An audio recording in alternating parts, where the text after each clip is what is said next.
След като вече знаеш колко литра вода можеш да събереш от покрива си, логичният въпрос е какъв обем резервоар за дъждовна вода ми трябва – 200, 500 или 1000 литра. В това видео ще ти дам практична формула, с която да изчислиш. Първото нещо, което трябва да съобразиш, е мястото. Колко пространство имаш до водостока? Ако дворът е малък или става въпрос за къща в града, често компактни модели от 200-300 литра са напълно достатъчни. Следващият въпрос е за какво ще я използваш. Само за поливане на цветя или пък за поливане на зеленчукова градина, двор и почистване. Колкото повече вода използваш, толкова по-голям обем резервоар за дъждовна вода ти трябва. Ето ориентировъчни стойности.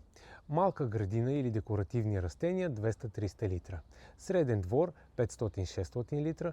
По-голяма градина или по-интензивни поливания 800-1000 литра. Разбира се, това зависи и от количеството валежи във вашия район. Най-честата грешка е хората да изберат твърде малък резервоар. При един по-силен дъжд той се пълни и излишната вода просто се губи. По-добре е да имаш по-голям капацитет, за да запазиш ресурса.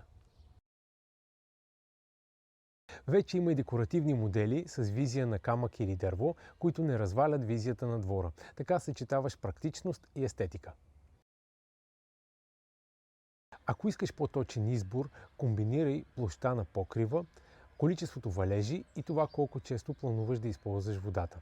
Така ще добиеш максимално добра представа какъв обем резервоар ти трябва. Ако се колебаеш между различни размери, може да се свържеш с нас. Кажи ни колко голям е покрива ти и за какво плануваш да използваш водата и ние ще ти помогнем. balkanenergy.bg